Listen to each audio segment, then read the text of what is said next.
Hello everybody, I'm Tommy from Tommy's Rockin' Experience, and I'm here tonight with my good friend Quinton Kufahl, extraordinary drummer. A lot of background, a lot of history with this guy, good friend of ours. We've seen him a number of times. So please tell everybody about yourself. Who are you? What do you do? You know my name, and some my friends call me Q. I play drums. I've been playing drums professionally for about 12 years, and I'm fortunate enough at this point in my career to get to tour the world playing drums, which is a dream come true. With the band Halocene. Band Halocene is gifted me the opportunity, yeah. And that's a great experience. You guys even played the Download Festival, I saw, and it rained. It was always raining. It's always raining in England. But you know, I feel like I would not have gotten the true experience if it was not raining. True. So I mean, how was the trip and everything? Exciting? It was really cool. Bands dream of playing that festival, and you go back to when it was Monsters of Rock Fest. Yes. All my favorite bands played that, and just the history of it, of the grounds and everything, and it's great that they revamped it to be Download. I hope to get to play it many more times, but it's truly, I feel like a Disney World for band people. It's a good way to put it, yeah. Yeah. And it's been a great experience with the band. You guys putting out any newer material? The band's in a bit of break mode, and I really am not heavily involved with the creation side of things. I'm merely more of a performer in that band, where any videos you see, I'm the performer, but I didn't really write the drum parts. Good performer. Thank you. And any shows, I'm there, and I play the real drums. So, but after this past year, it was so hectic and chaotic. You guys did a lot of shows. You're all over the country. Yeah. 2 States tours, 1 European tour, and the 2 leaders of the band just wanted a break, so they kind of regrouped, and they're back on track doing weekly cover videos. So one came out today, is a cover of Linkin Park's The Emptiness Machine. It's the newer tune, so it has the new singer on it. And the plan going forward is to do covers each week, and maybe return to doing live streams on Twitch and YouTube, but that's probably not going to happen for a long, long time. And we'll be sure to post that information, links, etc., so you guys who are watching this can follow and check it out. Yeah. You know, who's your favorite drummer? What got you into playing drums? What was your first like wow experience with a drummer? Like, I want to pick up some sticks and pound away. I think it really is just my dad telling me it's cool. Because when you're 4 or 5, if you have a really great dad like mine, you just want to be like your dad or your parents in general. I have great parents. My mom is wonderful too. So a drum set appeared. What kind of drums? What was your first drum set? It's a Mapex. I think it's a Venus series. But what was great about it is it was child-sized. But it's not like child drum sets now. Like an 18-inch kick? Yes. Or actually, I think it was a 16-inch kick. Wow. I think it's 8 mounted, 10 mounted, and a 12 floor tom and a 13 snare. A real drummer could play on it, and it's not a rinky-dink Toys R Us first act drum set. It was a quality piece of gear, and for a small child, like it worked out. But that was the first kit that appeared in the Christmas of 2000, and for Saint Nick, in the stockings we had gotten the Last Kiss concert bootleg, so that was the farewell tour. Yes. And that's quite an impactful thing as a child to see. They're coming out of the sky, sparks are shooting off everywhere, and the big cat tapestry. Yeah, oh my god, like what an intro. So that's pretty impactful, and it just kind of all happened. Just wanting to play drums. You got to see Kiss live, of course. Many times, but not that young. So Peter Criss is my guy. That's same here. I mean, I grew up as a Kiss fan. Obviously, Live 1, Live 2. It was just like, wow, I want to be that guy someday. I want to see him live. Yeah. It was just great to be in the same building. Mm-hmm. And you actually had modeled a kit after his at one point, didn't you? Yeah, so you fast forward, and the Kiss love runs deep. So deep that I wanted to be him in a tribute band, and I've done various tributes and got close with like the drum set that I had used upon entering that world. But when I joined the World's Best Kiss tribute, it was kind of a realization of, all right, let's step up the game.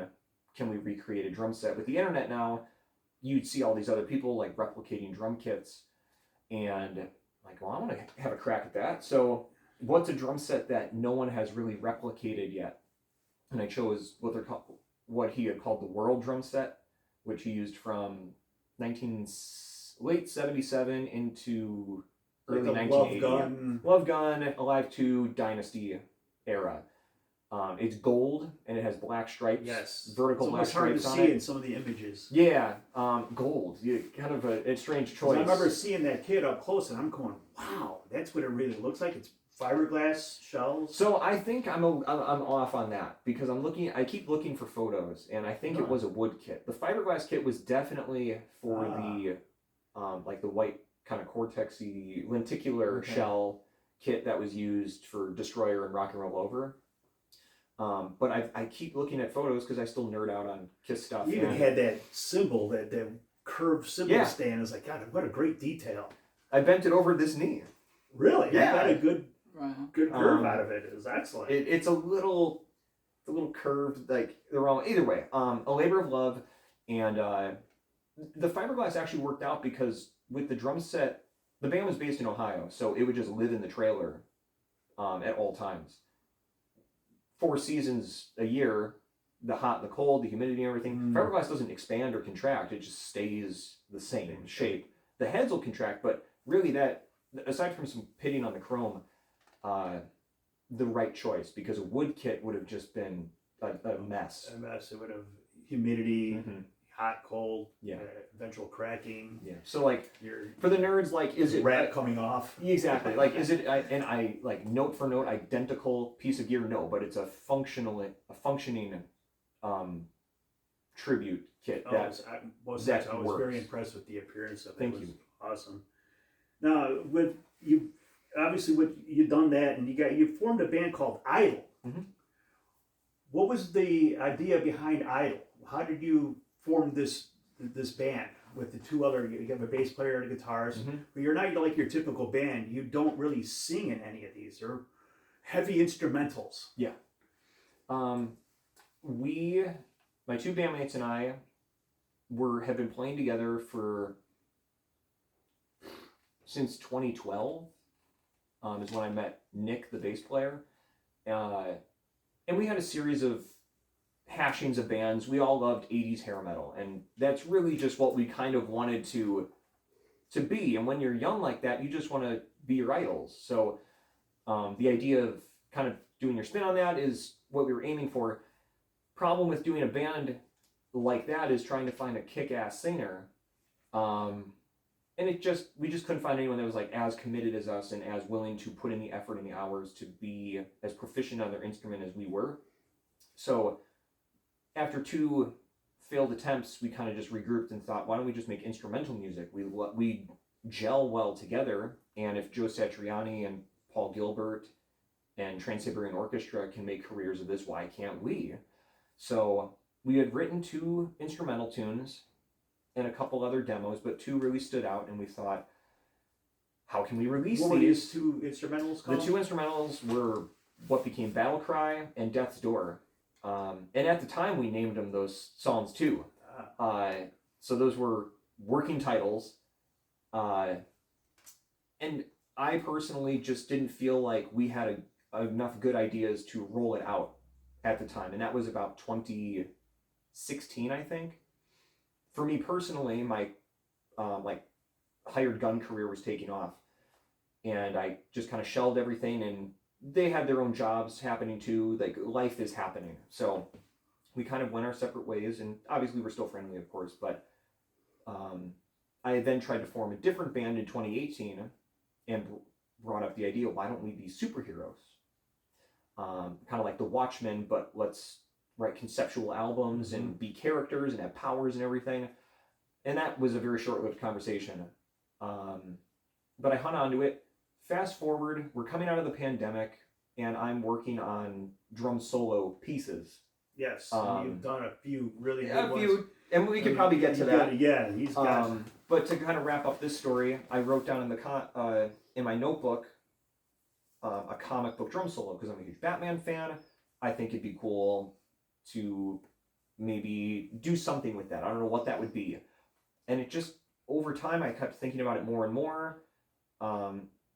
And thought, we have Battlecry as a song, and that could very easily be a hero theme. Death's Door could very easily be a villain theme. I was listening to interviews with Danny Elfman and other composers that I really admire, but Danny in particular talks about creating themes around characters in his movies. And the Batman theme is probably like a hugely prominent recollection in people's minds of a theme that someone could hum. But he's not the only one that does that. All these movies do that. So, also tying into all this, a favorite band of mine, Black Veil Brides, released an album called The Phantom Tomorrow, also coming out of the pandemic, and it was kind of a bit of like a sucker punch of, damn, like, I can't More believe superheroes. I can't believe they beat me to this. However, let's just roll with it. And it's not copying them. It takes a huge inspiration, of course, but the way they tell their story is as the narrators, where for us, we are the characters in the story. And yes. That's the other side of the coin, kind of the same idea.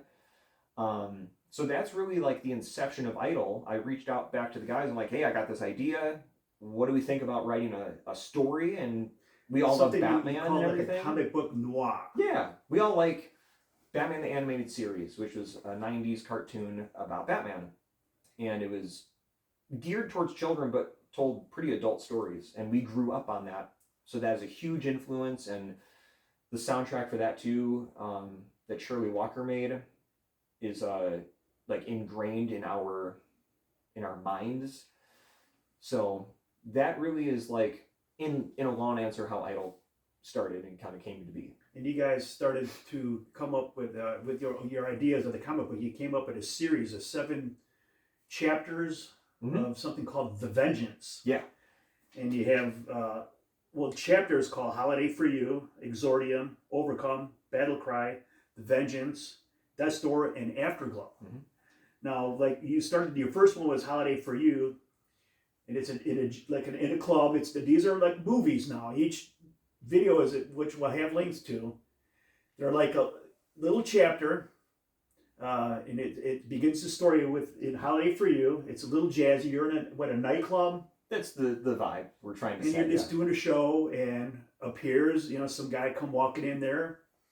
The man, the boss, crime boss. Now, what's the story behind it? You actually sing in this too, which is really cool. Thank you. But what kind of theme were you trying to set off the bat with this video? Guiltily, I love Christmas music, and we all do. We all love jazz music. Yeah, around Christmas last year. It's a year old now? It's a year old. It will be on the 6th of December. It will be officially a year, but so all of us like Christmas music. All of us grew up in going to like jazz band and everything.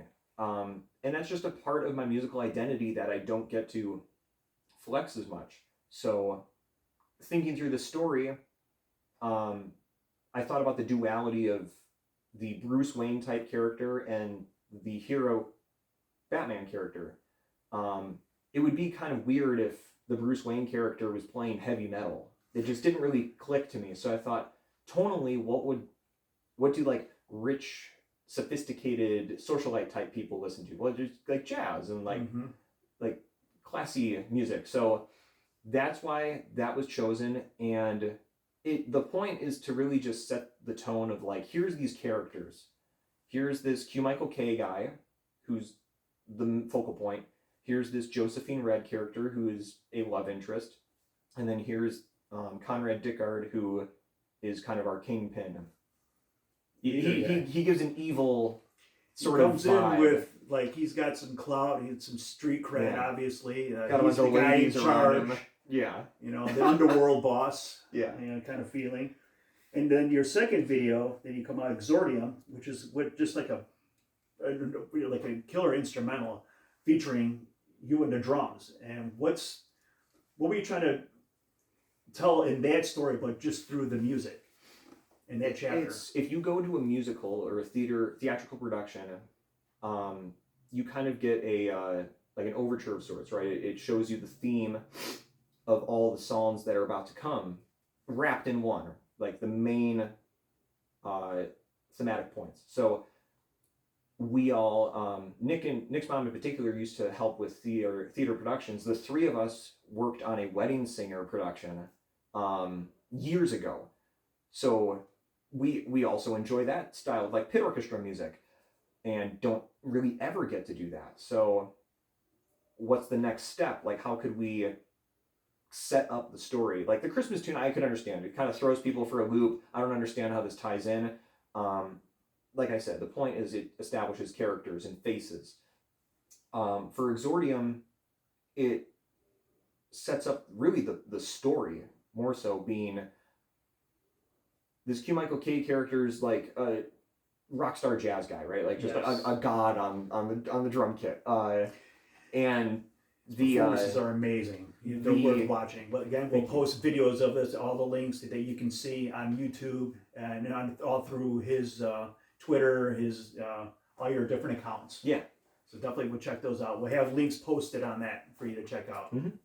So the Kingpin guy is my manager, but in these comic stories, these dailies that we were also posting, the Q character and Conrad separate and they don't do business anymore. So this is kind of a realization of like, we're on this television show. Like back in the day, you'd see Buddy Rich or Gene Krupa, Ed Shaughnessy appear on like a late night show with their big band, and then they'd rip a solo, and then the band would kick back in, and then the audience would cheer, and then they'd leave. For us, this is supposed to be a crucial moment in the career of Q, and I wanted to pay homage to that whole preamble that I just talked about, but upon finishing the TV appearance, Conrad's like, I'm over this guy. We're gonna take him out, and we're gonna take him and the lady out, because it is also alluded that the red character, the female character, and the manager may have been involved with each other. So there's some tension there. A little competition, maybe. So it ends with us getting mugged, and that is the point of Exordium, which then leads us into chapter 3, Overcome. And this is a little bit more emotional. So it seems there's a lot, some passion, some heartache, love, just like a tension in any relationship, it seems like. But it could really be anything. It's many different ways to see it. For us in the story, it's about getting mugged, and that really sucks. And you maybe don't know what people are going through or have gone through in their life. Yes. So maybe we could ease up, because people have bad days, and it happens, right? It does happen. So unfortunately, it's meant to be open-ended. It could. That's why there's certain lines of varying topics. Yeah, you bring up a lot of graphics in it of different emotion. Some, I guess, some of the lyrics, or not really. There's no lyrics in it, but you could just. It tells the theme, kind of the feel. Yeah, and when we were writing it, we were like, how can we like tell more of this story? We all like different styles of music, like weird, strange styles that we don't ever get to play. So Jake in particular, the guitar player, loves spoken word style music, and trying to think of a top line for this beautiful instrumental track that he wrote. It's like, why don't we just do a poem and like make it spooky, and I'll do my best Kevin Conroy voice, and we'll just do it that way. And that's so unique and so different. Very than unique and different. Yeah. Something, and like, is it meant for radio? It's It depends engaging to watch. Yeah, depends the radio station you're listening to, I suppose. But it's meant to be kind of a swirling bit of emotion of this character, as we're telling it, has gone through a really rough time, and that could set us up for something. Excellent. What the production behind that too. I mean, how did you guys come up with that theme for the video? I wasn't really sure how we could do like a music video. Quite honestly, it was all self-funded by me, and I just felt so strongly about the project that I had to get it out, and I wanted to do it a certain way. But budgets were very limited, and having spent as much money as we did, I just wanted to do a lyric video for that, because I felt like the poetry was like strong enough. But I also thought it could have a cool kind of like crime documentary vibe. Exactly what it has. And it was actually Johnny Cerveas, the guy who made the video, helped me with the idea of, like, why don't we just retell the story visually with all the Polaroids we've taken for these daily comics in this video. So maybe anyone who has seen the past two videos who have not seen the videos can still understand, maybe, okay, here's like the momentum and the movement that's taking place. Here's where we're at now. Mm-hmm. And what's creepier than some Polaroids that are all like carved up and everything? Yeah. Is kind of chilling. My first view of that, I was just like, whoa, I was struck, like, man, that was powerful. Thanks. It was very powerful. I'm like, I had to watch it. And that, if I recall, I called my wife and I says, you got to see this video. I mean, this is like, it grabs you. Thank you. It has such a feel to it that you're drawn. Now you're hooked. At this point, you're hooked. And okay, I'm going to go watch the first one, second one. I'm going to watch this one again, which brings us up to part 4, BATTLECRY. Mm-hmm. And this is where you hit the appearance of the Silver Shadow. Yeah. Who's the Silver Shadow? That's the Batman kind of. He had the mask. Yeah, and I had made this hero. Strangely enough, where did the name come from? My favorite color is silver, and I don't really know, to be honest with you. Like, the Shadow's a real character already. He's an existing character. Because we're doing the noir thing, it just felt right. Like, the Shadow is a really, by definition. Because I like how he appears, because you just come walking in and all of a sudden, the mask is on. Now who's this? Yeah, this is the Silver Shadow. No, now you're in action. Yeah, and you think about, like, so we're trying to go for this like 30s, 40s noir world. Slick back hair, very like zoot suity. Hair like this is not commonplace in a world like that, right? Like in a Fred Astaire kind of world, having Nikki Sixx hair is like, what are you doing, dude? So that was the whole kind of, when Batman puts on the cowl and strikes fear, that's the idea, is the spiky hair is the cowl, and that's the fear, maybe one of the fear tactics of, you see a silhouette of like spiky hair, like, what the fuck's this? Going back, I had drawn, when I was maybe 8, me and my best friend at the time were obsessed with superheroes, and would draw characters and everything, and I really landed on this like James Bond meets kind of Nightwing character. And I understand where some people would probably look at it and just think I'm a Chippendale or something, but the idea of like a suit with the sleeves cut off was always just so appealing to me, and I thought that was really, really cool. And I don't know if there's drawings still. It's like a badass with class. Yeah, and it's a little bit like Green Hornet too. But trying to find a mask, I had ordered one off Etsy. It was like a leather mask, kind of like the Man in Black from The Princess Bride. I really liked that character too. It just didn't fit my face because it was a child's mask. I didn't realize that earlier, so I'm like, all right, let's go to Joanne Fabrics. Let's make a mask and we'll like cut it up and change it and everything. So spray painted it, and that's the mask we use. But it's insane to think about that. I drew this character at like 8 years old or something, and it stuck with me all these years. It was not named the Silver Shadow, but just kind of going through, like, it just worked. And your idea came alive. Based on like the Spirit comics, he has especially the ones that what's his name, Frank Miller did. He has the red tie, and a lot of panels are just silhouettes of him and then the red tie. I thought that was so cool, but I'm not going to do a red tie. My favorite color being silver, with the silver shadow. So, and in like, if you think about it more in depthly, if you were in a dark alleyway and you had a light from maybe like car headlights swoop by, you'd see the glimmer of, like the gleam of a silver tie, and I thought that would be always really cool. We haven't really depicted it in that way, but thinking about all these different things, that's how we arrived at Silver Shadow. So then my bandmates Nick and Jake, when we have our full band shots, there's Shadow 1 and Shadow 2, and I thought with all and black they down trench themselves have coats, their own little costume, you know, Yeah. their mask Mhm. as well. Yeah. So you don't see their full faces. no, Again, you can see these in the video, and it's worth watching. And again, links to all the videos will be posted on there. Mhm. But it's interesting it's how each very- guy, they kind of have their own mystique as well. It's Yeah. like, oh, okay, that's like your backup. It seems so like. yes, not quite so much yet, but we can get to that later about maybe what the future holds.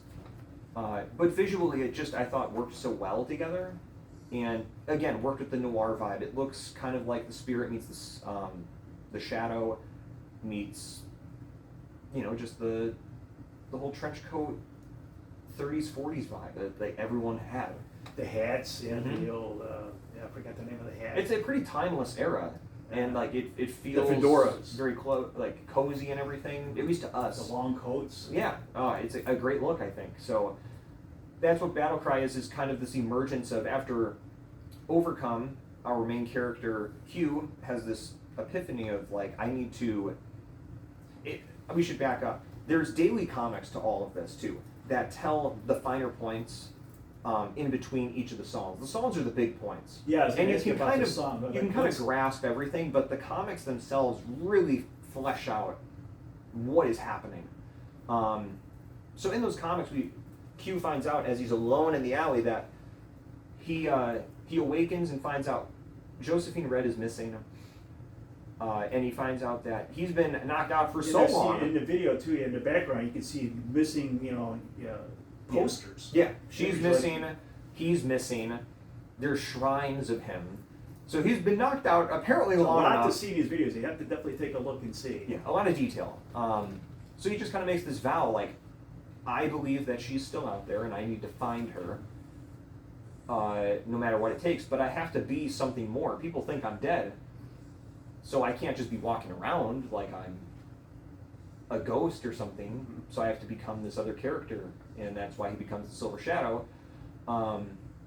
And basically, it's just a kind of a highlighting and celebration of this new persona he's taking, and he's just taking down all the bad guys. And the music goes along with it. It's Yeah. kind of building up that sonic momentum of, Mhm. okay, something's building up here. Yeah, very heroic sounding, and that's why we chose it as the hero theme. And then you get to the Vengeance, the fifth chapter, and this is where the man appears again. Now, who's the man? And who's the boss in this one? The guy that you two meet for the first time. It seems like in this one, face to face. Yeah, he's the former manager of Q, who was mugged.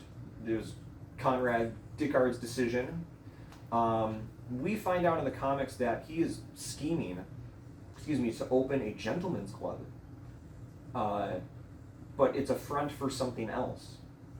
And we find out in the Vengeance that it's the human trafficking front, which is a huge problem in the Milwaukee area. I mean, around the world, of course, right? I'm trying to bring some real life issues into the Yeah, story. and I'm not trying to be on a crusade to be some kind of humanitarian activist, whatever you want to call it. It's not a political thing. It's not, hey, my problem's bigger than yours. It's something that means a lot to me, and every hero needs to have a problem to solve. So that is why I wanted to highlight that and bring awareness to it, because it does happen and it's something to be taken seriously. So we find out that that's what's going on. But yes, Conrad is seeing this hero for the first time, and it's a little shocking. But Conrad has some fight in him, and but has some cheap shots, right? And Mm-hmm. basically it's just a chase video, which is great looking, in my opinion. Corners him in an area, and the silver shadow smashes his face in a mirror. It's a metaphor. It's a foreshadowing of what's to come. And sonically, this is another instrumental. It has certain beats and rhythms that are callbacks to things we've heard before, are foreshadowing some of the future, or just really like kind of tug at like the heart of, this is a really like emotional piece when we are introduced to the captive women. Like it's a really, I think, emotionally sounding movement of the song. So Silver Shadow frees the women, he beats up 2 more guys, and then sees this kind of femme fatale character that he emerges at the end of a hallway with red hair. But this woman's in a mask, and it seems all too familiar to the Silver Shadow. So he chases after her, he dodges a crook with a baseball bat, and finally catches up to her and just has this kind of like, this weird aura about her, and is caught off guard, so much so that she pushes him away, gets away in a van, but throws out a confidential envelope that we see in the video, and then Silver Shadow gets beat over the head with a stick, and that's how that ends. It's not the end of it. And then we move on to Death's Door, where this song has got some very heavy riffs to it. Yeah, and this was one of the songs that we had it's written. Got some it's time to kick ass. Yeah. It's the emotion that I get out of, like, here we go. That's your heart beating. Yeah, it's an angry tune, pretty heavy, and it suits the villain, I think, so well. This was one of those songs that we wrote back in 2016 that just never got a chance to be exposed until now, but it felt like a villain theme, and this was released just a few months ago. A couple months ago, in August, I believe. So, but yeah, we see now, after seeing through the dailies, this Conrad character is inspired by the Silver Shadow. Oh, the public loves the Silver Shadow. He's freed all these women. He's exposing Conrad's plot for this gentleman's club, and he's kind of getting taken down thanks to that confidential envelope. So he's like, oh, the public wants more, huh? Like they want a character, a hero, an idol. A face to put with this. I'll be something more. So he becomes the kind of Joker to the Batman. So the foreshadowing, getting hit in the face with the mirror, he just makes a mirror mask. And now that's his whole persona, and now he's dubbing the name Conscience. So really this is another kind of him just going off the deep end of, you don't like the captive women? I'll just kill 2 women, and how do you like that?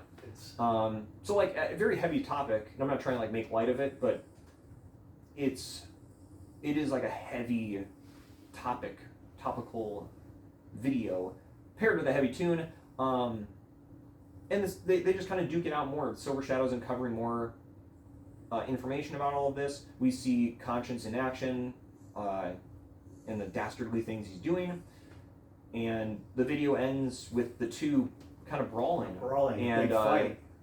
Conscience's probably greatest strength is the chokehold. I was kind of surprised at strangulation, but how physical. How was that filming that? You guys had some? We had some laughs, honestly. Really? We had a couple jokes getting thrown around. I'm sure you can kind of use your imagination for what that would be, but realistically, trying to coordinate a fight scene is very tricky and very challenging. Mm-hmm. You think it's not, and then you watch it back through a video, like playback, and you go, wow, this looks terrible. So the strangling idea really worked out best. And with the camera and everything, we were able to create that sort of. Were you trying to bring in like a little Batman feel into that as well? Oh, of course, yeah. I love Batman. We all love Batman. That's our, I think, across the board, our favorite superhero. Yeah. And how could it really not be? 85 years of Batman and so many different variations. There's really a Batman for everyone. Whether in the comics or the movies or the shows, he's stood the test of time, and there's all these different versions. So you're bound to like a version. So That's Death's Door, and then it leads us into Afterglow. Afterglow is final chapter, in which you sing again. I do sing, and this is my favorite video of all 7 of them. I watched it 3 times today. Thank you. Just kind of going, wow. Thank you. So we learn in the comics, basically, this daily chapter is probably the most intensive as far as learning about who people are, what's going on. We find out that, well, Conscience finds out that the Silver Shadow is Q Michael K, his former compadre, whatever you want to call it. Sidekick. But like a former employer, like I was his manager, so what the heck? I thought he's like, I can't believe you're still alive. I tried to kill you. And it didn't work, so. The music, I noticed too, it seems to kind of, it changes, it kind of going, it's like, it goes along with the story too, like a back and forth, it seems like. And that's for the video. Just to kind of wrap up the comics, the Silver Shadow is unveiled as Q Michael K. The Femme Fatale character is unveiled to be Josephine Red, and turns out that Josephine Red, well, as Conrad is trying to kill off Q, Josephine Red kills him instead with a gun. She falls to her knees, and it becomes this whole thing of like, why were you involved in this? Were you really with Conrad? And I need some answers. And she's just too frantic to give any answers, and just clearly very mentally unfocused, and had gone through a lot of trauma, and saying a bunch of different things that just don't make sense. It's very open-ended. It could be like a coercion thing. It could be whatever. Or it could be that she really was with him and she's just evil. We don't know. So she just can't handle the headache of it all, and she ends up killing herself. Which is another thing that really means a lot to me, is like suicide's a very real thing. And it's important to raise awareness about it in the right ways. It's not a glorified thing. No. But it is a thing that we deal with as humans. And just trying to make sure everyone knows that you may feel like you're not wanted right now, but you are. And you're also hurting a lot of people in the process, because it's bigger than you. So it's a fragile topic. And help is available. Help is always available, and you are wanted in the world, even on the lowest day, and you're not alone. So I wanted to write a song that raised awareness to that, because I've gone to school with kids that have sadly committed suicide, and it's just very important to me. But that's kind of like the Afterglow is what they even offer to the world. Yeah, it doesn't have to. I mean, it doesn't have to be all bad. They're still shining in a big way still. Yeah, They may be gone, but they're not gone. Yeah.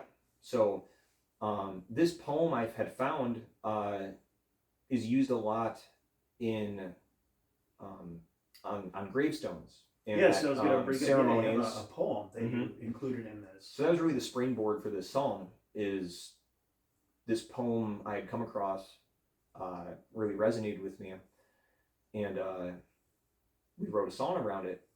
And yeah, it's a very moody song. It's very dramatic. Yeah. It's hard to classify as like what kind of song this is, because there's so many different parts to it. And I've kind of just landed on it being a power ballad, but it's not a power ballad how you've been told a power ballad is. Multi-layered. There's so many different but moments of the music. It takes you from one end to the other and back and forth. It's like volleyball and music. Yeah.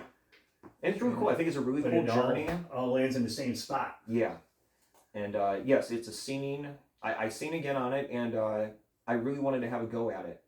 We had considered hiring someone to sing it, and that just didn't feel right. And this is where you did the poem. You read the poem in the song, right? Actually, I had my father read the poem. Really? Spoiler alert, as far as actors go, my father was the villain in this whole thing. And reason being is really out of convenience. I know my dad, thankfully, would help me with just about anything.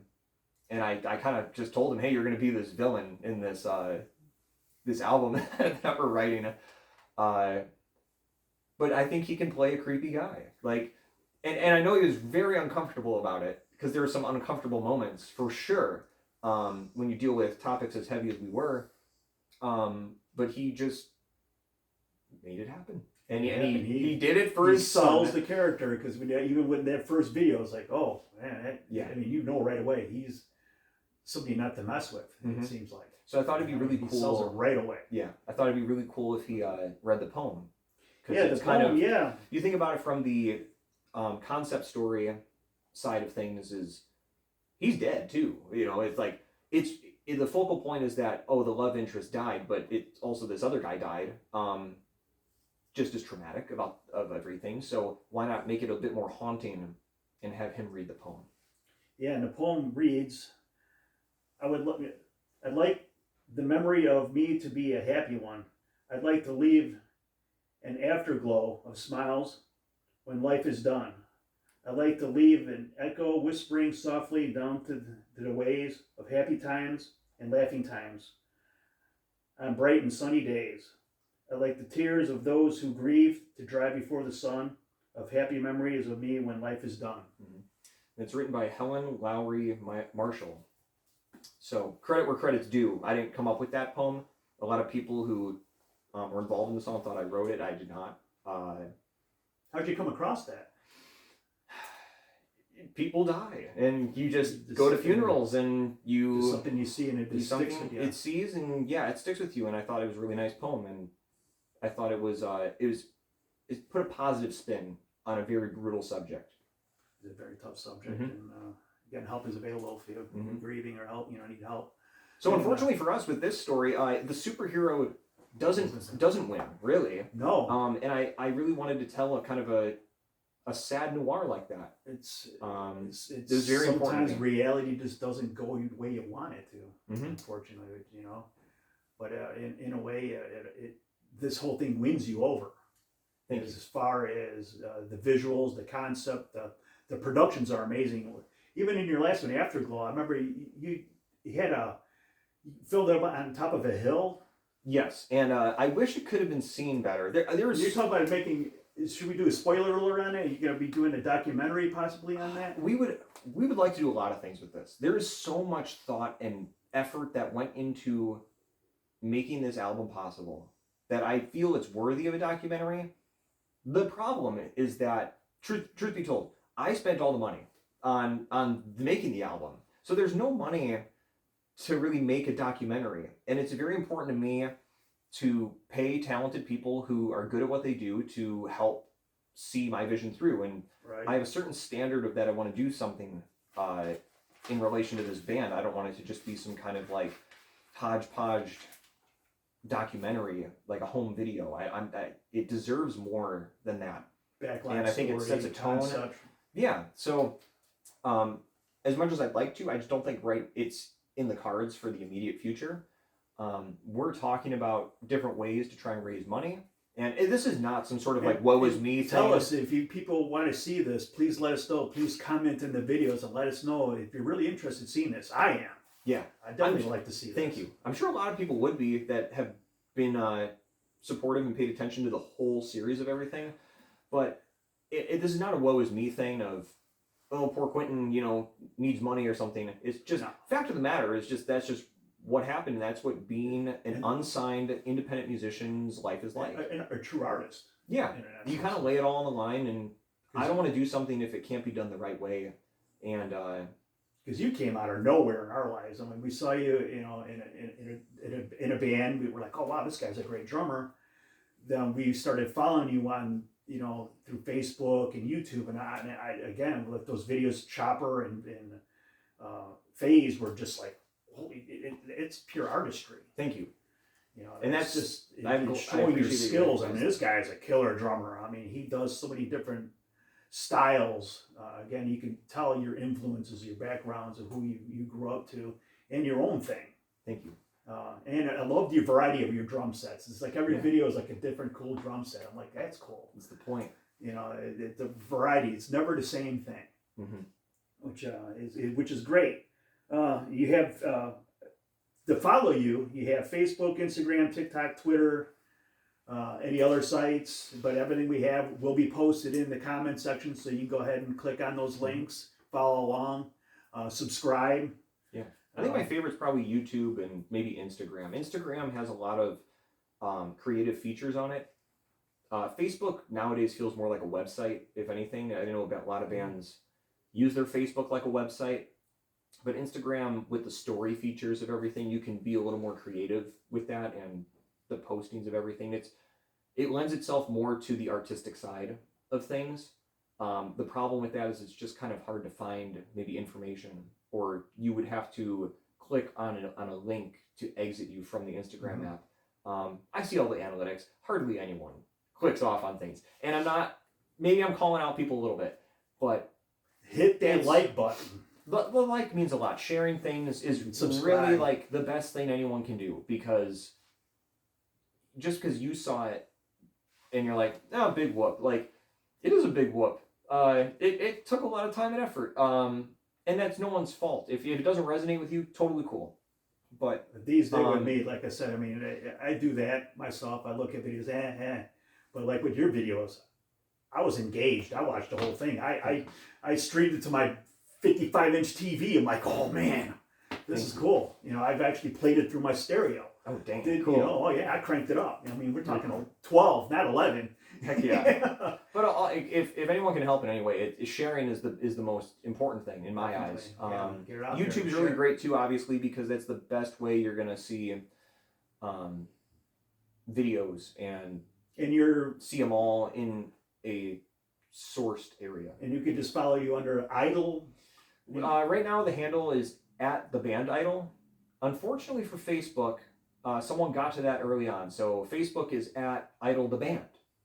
And the problem with that is there's a lot of idol bands, and then you have American Idol, and I just really liked the name because I thought it was ballsy, and I just didn't want to budge on trying to figure out a different name. Finding a band name is so hard to find one that isn't used, and maybe we have to change it later. I don't know. I haven't looked into trademarking and copywriting, but right now that's the working band name, and I really like it. In my eyes, if the band Ghost can somehow acquire the name Ghost, then if we can get to that level, there's no reason we couldn't probably be working with that level. So that's for Idol, and then for myself, just @Quinton Kufahl in show notes or however you choose to post it. Posted, you'll see the correct spellings of things. But really, if you just Google my name, Google will tell you where to find things too. And it'll be all in the links. Of course, we'll have all your information on there. Please like everything. Please like this video. Please subscribe. Can you show, since you're so good on stage, so good in your videos, can you show us a couple stick tricks and stuff you do with drumsticks? We can try. Wow, what do you know? I just happen to have a pair here. Wow, surprise. I'm just curious, what do you have the rubber bands here for? Is that for like hand placement? Yes. Interesting. Okay. I try to do, it's something, because I'm a novice player. I play along to, some various tracks, but it's just something I've gotten used to. I had a hand injury. It's helped me along. I have, other pairs that I use that have different types of grips on there that help me. Have you heard of Copper Grove? No. Copper Grove is doing really cool things with stuff like this. It's something I found at a drum show. I'm like, because I have a hand injury, and it really helped. I was dropping sticks all the time. And the impact and the grip of everything. And sometimes I would get this feeling in my hand, the nerve right out my arm. But these have really helped out. Check out Copper Grove. They're really nice people. It's a brother and sister family business. So that is a stick trick. Of course, everyone, that's a stick trick. But so if you do it the other way, it's usually the way you're doing it right now is how Blas Elias does it. Myself, that's my problem here. So if you're a fan of Slaughter and you watch all the old videos, like Fly to the Angels, you see Blas Elias playing this huge drum kit, and he's doing the spin, but he does it backwards like that. Tommy Lee's really the guy, right, who popularized this, but he went forwards with it. I consider that forwards, meaning instead of the tip of the stick going backwards, I'm always. Tommy Lee started doing it forwards. So by doing it forwards, I think it just looks better, but maybe that's because I'm a Tommy Lee fan.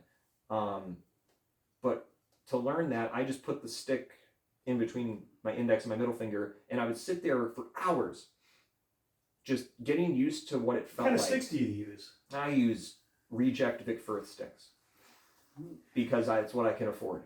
Right, I hear you. It's a secret. They sell bags of them at certain music stores, and you can buy 10 pairs for $30. The issue is that sometimes it's slim pickings, and there's a lot of 5A versions, which is probably their most popularly sold brand or model. I feel like I have bigger hands, so I want the stick to take up more room in my hand. And the type of music I'm playing. What type of wood? Hickory? I have no idea. Maybe. I honestly have no idea. They don't tell you with the bag. It's a complete mystery buy. But what I do is I poke a hole in the top and I pull out a stick and I jostle it around and kind of do a couple spins. And like, okay, honestly, this is probably the same type of stick that I use because it's a bit lighter. It's like a 5B girth, I think. Wood tip or nylon tip? Well, right now wood tip because I don't have the luxury to make decisions through like a company. I think it would depend on the gig. If I'm playing like rock and metal, nylon tip all the way because it cuts through. Right, it does. Especially on the and the hi-hat, if you're doing some intricate work like that, it just cuts through a little more. And I'm sure that for the heads too, if you were using like an Emperor clear head or something, like a thicker head like that nylon tip would definitely like accent that a little more. But I haven't really put in the time to know how the nylon tip would work on a drum head because I just don't have different drum heads. Yeah, because you got your coated, you got your your dotted. It'd be different if I was endorsed or I found a briefcase of money, then I could go out and experiment and buy all these different heads and buy all these different sticks and figure out what combos I like. But I'm just not in a position to be able to do that because it's all self-funded. So I generally just go for looks and availability. So right now it's all wood tip. Rarely will I come across a bag that has nylon tip, and I buy them anyway, like because I break sticks all the time, so to have a bunch of backups is pretty necessary. So, but for stick tricks, there's that one, and if you're trying to learn, I would just put it in between your fingers and just get used to the motion, and then from there, once you feel like you have the muscle memory there, try and do one flip. There's one. I'm trying to experiment while playing, kind of like what you do. I mean, because you're doing something. I think you got to start by just sitting and just focusing on like, can I do one? I mean, I wish we had an acoustic set so we can demonstrate. And it's just But if you do one, then you can try and go for 2. 1, 2. Okay, 1, 2, and then you try and just work up to that. Especially with the beat count. Trying to fit that in. I think it really helps with timing. To be honest with you, like stick tricks and everything. Because you're basically hitting the air on a count that is not happening on the kit. So that's a trick. There's this one. I don't even know what we would call this, but what I like about this one is it never leaves the grip, right? It stays between the thumb and the index finger, so it's very accessible if you have to like quick catch it and continue to play.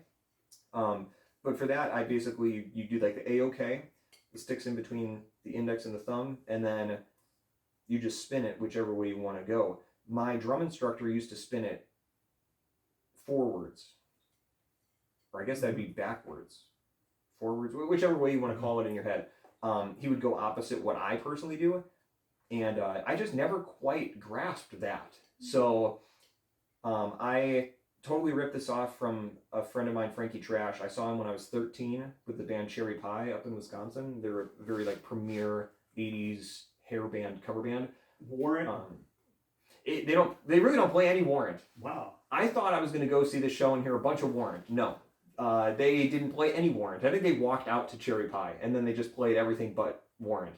But it's a good name. A name like that, you know exactly what you're going to get. Either, which you're thinking Warrant, but aside from that, you're getting a hair metal. Speak about stuff like that. You do arena rock. Yeah, I will fill in occasionally with That Arena Rock Show. They're based out of Cincinnati, Ohio.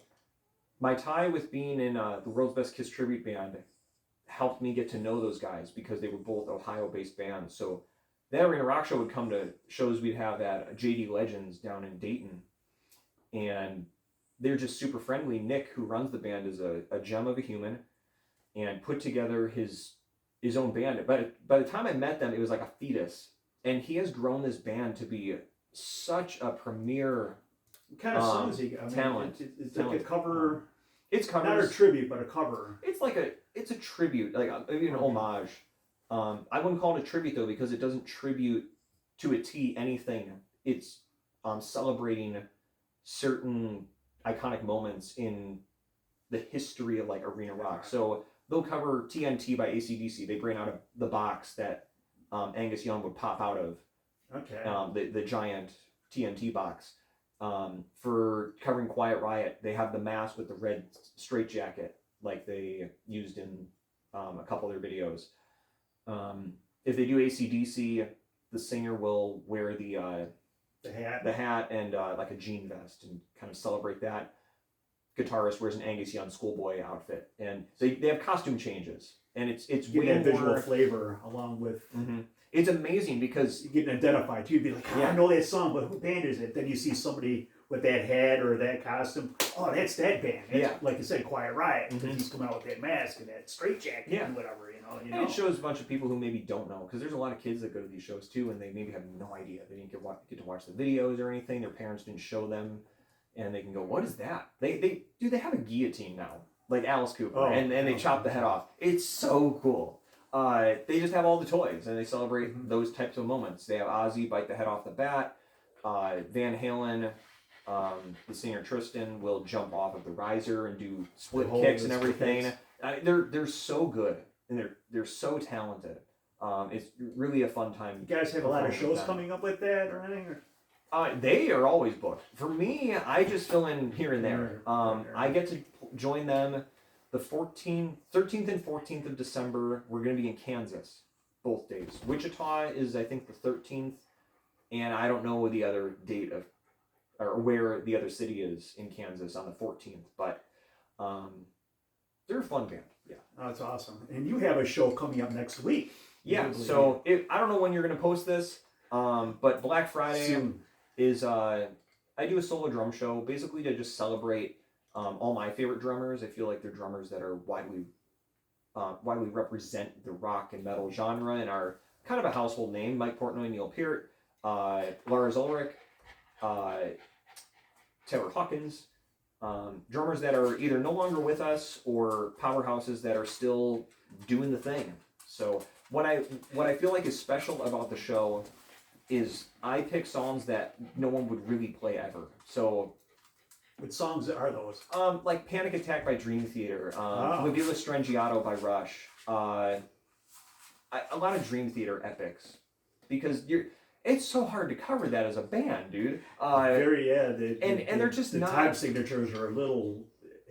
They're advanced. I mean, they're tricky. They're tricky. They're very like, oh wow, you go from here to here. You know, you go from the polyrhythms. Yeah. And look, it's understandably so. It's just not going to connect with an audience that wants to hear "Living on a Prayer." If you're a cover band, tribute band, whatever, people want to hear the songs they know because they're sloshed, and I get it. And it's a fun time. The party music. I'll tell you, when I hear "Living on a Prayer" in a bar, and I'm like into the show, it's like, fuck yeah, I'm going to sing along. But for me, trying to watch a drummer get that audience interaction going. Yeah, but which you feed off of, obviously. Of course, but for this, it's selfish. I really just wanted to take 13-year-old me in my parents' basement and bring that to a stage. Here's what I'm doing. That's what I do. I sit here and pretend. I'm like, and I look at all the pictures of all different bands, and I pretend it's my audience members. Man. Totally. And I'm playing to that. Mm-hmm. But I just don't get to play this music ever. I'm hired to play the popular songs. And if you're gonna sit and watch a drummer for 2 or 3 hours, the stick tricks can only do so much, and crazy double bass licks can only do so much. Why not play epic tunes that no one would dare play? A 12-minute song? That sounds... Where you sit back in your seat and go, whoa. Yeah.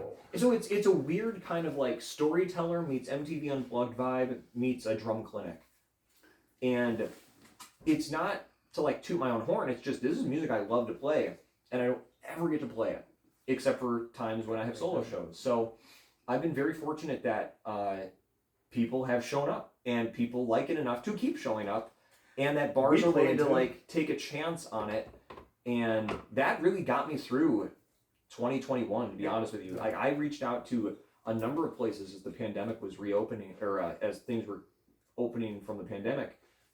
We couldn't have big shows, but we could have smaller shows, and that was helped enough me people as a to musician. get people talking and get bigger audiences the next time you come out. Totally. It's just something different. Like, I like doing projects. I like doing things that make me happy, and that is one of those things. So, and I like keeping busy. That's the important thing. Mm-hmm. It's the fun behind it. Thank you very much. Thank you. Oh, and your show is next week on Black Friday. Mm-hmm.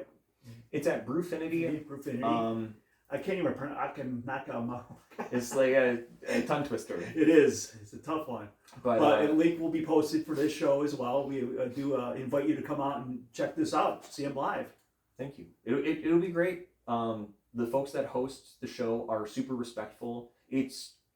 They're from a different bar that I used to play at, or a different brewery that I used to play at, and it was always my most favorite show because everyone's just super kind, respectful, and it's strange because everyone's just sitting in their seat observing them.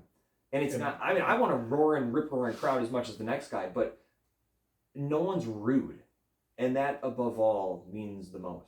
Yes, people who definitely, truly enjoy it. Totally. Not there to criticize. Yeah.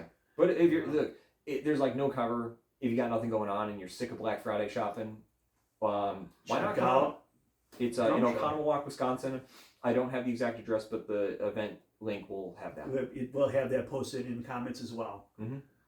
Thank you very much, Q. Thank you. I do appreciate it. Thank you for coming by. Anytime. We're big supporters, and I'll see you again very soon. I hope so. Because we will be at the show. Thank you very much. Please subscribe to my channel, Tommy's Rockin' Experience, and have a rockin' evening.